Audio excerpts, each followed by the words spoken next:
Hey guys, welcome back to my channel. Welcome if you are new. This is Small Town 6 and I am Tiffany.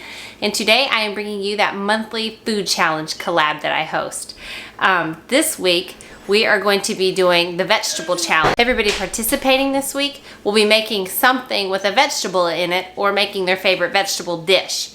So I'm also going to link the playlist down below of all the other awesome ladies that are participating in this. So make sure when you get done watching my channel that you go and check out their channels, because I know you're going to love their recipes. They are an awesome group of girls and they always have the best recipes. So tonight I am going to be sharing with you a recipe I've actually never made, and then another recipe that is a dessert that ended up turning out really, really good. I made some pumpkin cream cheese bread, something like that. It ended up turning out really, really good. Everybody liked it. It went pretty fast in our house. They're picky about pumpkin. I love pumpkin anything, but hubby is not sold on it. He is not a big fan. So tonight I'm going to be making something that is last minute. This was not on my meal plan, but this is perfect for a vegetable collab. So it is going to be sweet potato chili. I'm not going to tell my husband it doesn't have any meat in it because he does not eat chili unless it's got meat in it. He is not a fan. I could be a vegetarian, it wouldn't faze me one single bit, but he is not on board with that. I apologize for any background noise. I have a little dog that is eating in the background and she is so loud when she flaps her mouth together. I've also got two kids running in and out the door. So if you hear a noise, I apologize. My house is not perfect. It's just normal. So let's go ahead and get started with the ingredients on the first recipe, and then I'll put the inserts for the second one. And guys, if you don't have an Instant Pot, by no means do you have to use one. You can use a crock pot. All these recipes are always interchangeable. So all we need, it says 1 tablespoon of avocado oil, but that stuff is like $9 at the store. So I'm going to use olive oil. 1 large onion, diced up. I'm going to dice that separately. 1 red pepper diced. If you've seen my other recipes, I just keep these on hand when they're on sale and dice them. So these are in the freezer. I'm just going to dice some of those up. 2 garlic cloves. 3 carrots sliced into coins. 4 cups of diced sweet potatoes. So I'm just gonna eyeball that. 2 tablespoons of cumin, 2 tablespoons of chili powder, a tablespoon of smoked paprika, but I'm gonna use regular because that's what I have, just the standard stuff. Half a tablespoon of chipotle peppers and adobo sauce. What stinks about that is it's a whole can and I only need a half a tablespoon, so I have to waste that. That upsets me. 2 teaspoons of cinnamon, 1/8 of a teaspoon of black pepper, salt, 4 cups of vegetable stock. I don't have that. I've got chicken, so I'm going to use it. 28 ounces of fire roasted tomatoes, diced tomatoes. I'm using just regular diced tomatoes because that's what I have. I by no means rush out to the store like I used to back in the day to get things. I just improvise. Can of black beans, a can of kidney beans, 1.5 cups of frozen corn, a 1/2 cup of fresh cilantro, which I just happen to have that, and a juice of 1 lime. So I don't have a lime. I'm going to improvise and maybe put some lemon in. I don't know if that'll turn out the same, but all I'm going to do is turn my Instant Pot on to the saute function. It says to add the oil in, then add the onions, the peppers, the garlic, and let saute for about 2 minutes. Then the carrots, the sweet potatoes, the cumin, basically all the seasonings. Saute for 3 to 4 minutes, and then pour in the vegetable stock and the tomatoes. Then we're gonna place the lid back on, and then we're gonna turn it to soup broth setting for 10 minutes. It says to quick release it once we're done and remove the lid, and then add in the black beans, kidney beans, frozen corn, fresh cilantro, and lime juice, and let it saute again for 5 minutes. So let's get going on this, guys, because that's a lot of vegetables. So this is perfect for a vegetable dinner, vegetable dish. It's packed full of nutrients.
This recipe says to actually cook this first and then add the beans in. I'm gonna go ahead and cook it in longer and add the beans in because I'm gonna be gone.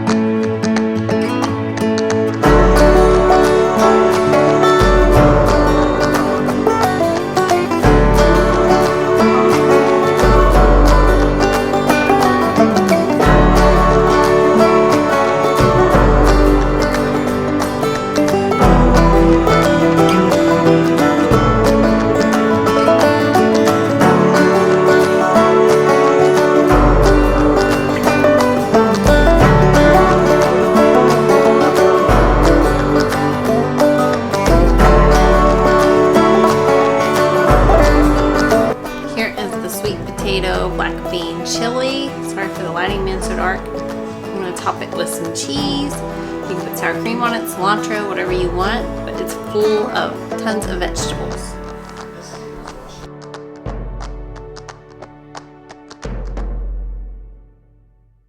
Okay guys, next recipe is something I've never ever made before. It's called zucchini bread. It is a basic recipe that is out of the Magnolia cookbook. It's Joanna Gaines' recipe.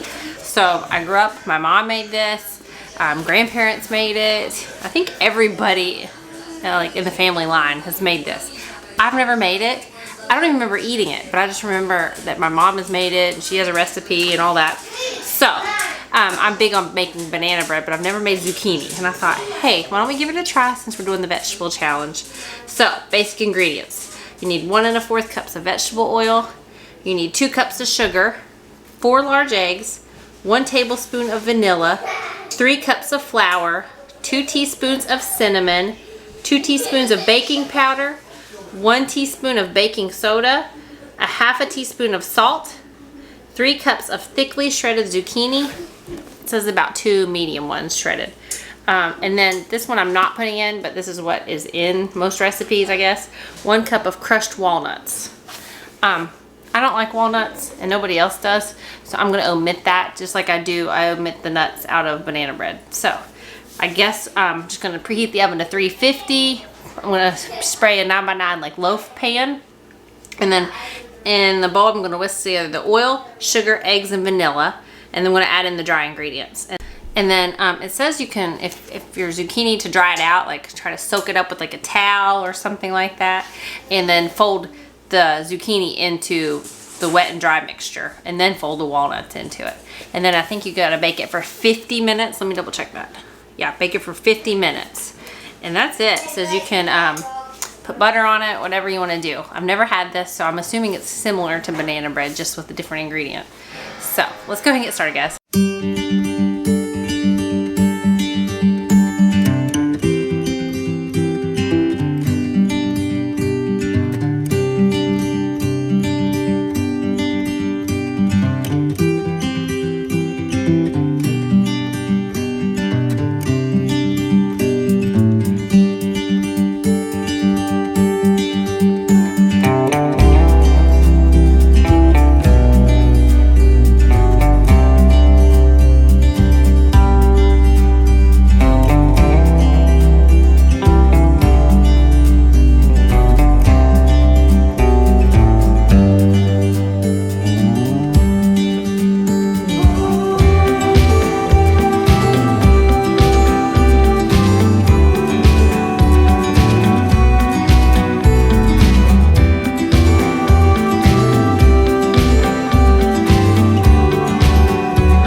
little uneven. But I put some butter on it. It tastes amazing. I never had zucchini bread before, like I said. It turned out tasting really good. I needed to let it cook in the oven a little more because some of the center was still a little like mushy. So that's why I made a disaster cutting it. But overall, it turned out really, really tasty. Okay guys, today I'm going to make a super yummy recipe. Never made this before. I think I have enough flour to make this, guys. This is killing me. I'm making dinner too, and I am making a sweet recipe because it's fall, so why not make a yummy recipe with pumpkin in it, of course. Look at this flour. I've got 25 pounds of flour here. I think it's enough. Do you guys think that's enough to bake with? I'm cracking up. I got my ingredients out to bake, and I've got like all this vanilla. That's, yeah, 32 ounces of vanilla. And then I've got all this. My family would die if I had that much pumpkin, but I've got that, and then I've got a whole box of eggs. So we are good to bake for like now till forever. So today I'm going to make a pumpkin cream cheese bread. I've never made it before. It's in the Magnolia cookbook also. Okay, so what we need for this is we need 4 ounces of cream cheese. I use the Neufchâtel kind. 3 tablespoons of sugar. I have every type of sugar possible and every type of flour, but this is just going to be regular sugar, 3 tablespoons. 1 egg yolk and a half a teaspoon of pure vanilla extract. This is for the filling part of this. And then for the bread part of making this, we're going to need 1 3/4 cups of flour, 3/4 cups of flour, 1 1/2 cups of sugar, just sugar, teaspoon of baking soda. Really cheap if you buy this in bulk. It'll last you forever. And if you need it for your swimming pool in the summer, you can buy it there. My dad always does that. 1 teaspoon of ground cinnamon. So I just always keep cinnamon on hand. We love cinnamon. Half a teaspoon of salt. 1/4 teaspoon of ground nutmeg. And then a cup of canned unsweetened pumpkin puree. So not the pie filling. However, I have done that before in recipes. But just the plain old pumpkin. 8 tablespoons, which is equal to 1 stick of unsalted butter, but this is salted because I never buy the unsalted, so I just minimize how much sugar or how much salt I put in it. 1 large egg, 1/3 cup of milk, and 1 teaspoon of vanilla, and that will be for the filling. So what we'll do, we're going to preheat the oven to 350. Come back up here to me. We're going to preheat the oven to 350, and then in one of those little loaf pans, we'll just spray it. It says to line it. You can line it or you can spray it. I'm just going to spray it with cooking spray because it's non-stick anyway. And then to make the cream cheese filling, those ingredients, which are cream cheese, sugar, egg yolk, and the vanilla, which I will link the ingredients down below. I won't link the recipe because this is not my recipe and I don't want to get copyright infringement or whatever because I'm just a little YouTube channel. So I don't need that. But I will link the ingredients. If you want the recipe, it's just in her cookbook. Or you can follow along with me. So what I'm going to do is I'm just going to put it says if you have a mixer, use the paddle attachment, but you use what you have. So I'm going to use the cream cheese, sugar, egg yolk, and vanilla, and then set it aside. And then to make the bread, whisk the flour, sugar, baking soda, cinnamon, salt, and nutmeg until combined. And then add in the pumpkin, melted butter, egg, milk, and vanilla. There we go. And then basically mix the dry and the wet together. So, or if you do what I do, a lot of times I just add it all in together and hope for the best. But we do have to make the cream cheese filling separate from the bread. And that says what we'll do is we'll pour 1/3 of the pumpkin batter into the prepared pan. And we'll top it with half of the cream cheese filling and spread it out with a spatula, and then pour 1/3 of the pumpkin batter over the filling and then spread. So basically we'll just layer it. And you can make a swirl effect, it says. So this will cook for 1 hour and 10 minutes. Guys, I want to be honest with you. I don't know if I'll follow all of this because that's just how I cook, but I'll get it in the pan and the cream cheese and make it look as good as possible. The most important thing is not so much presentation when I do things, is how it tastes. Because it can look beautiful and taste like crap. So, I don't try to shoot for it looking terrible, but a lot of times when I bake things, they don't look as pretty as pictures, but I get the flavors down. So, I don't know. That's just my hot mess kitchen. So let's go ahead and get started. I'm gonna go ahead and do the cream cheese filling first, and then we'll do the bread ingredients, and then we'll get this going, guys.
Here is the pumpkin bread, guys. It's cooled off and it's got the cream cheese swirl in the middle. And hubby said it's really, really good. So I just took the pumpkin. So I stuck a little pumpkin on it just for the picture. But there you go, guys. Super easy. Turned out really good. If you enjoyed it, I hope you'll give it a big thumbs up. Let me know you like this type of content. And don't forget to check out all the other awesome ladies' channels that are going to be linked in the description box in the playlist. Because all of them are going to be making something fantastic. All of them always do, and I know you'll enjoy it. Plus, it takes the guesswork out of meal planning if you need some meal ideas. So, can't wait to see what they are all making. But I hope you'll leave me a comment. Let me know you enjoyed it, or just say hey if you're new on here, or if you want to tell me about yourself. I'd love to get to know the people that come and watch my videos, and I appreciate it. So, I love you all. I'll see you next time. Have a great day.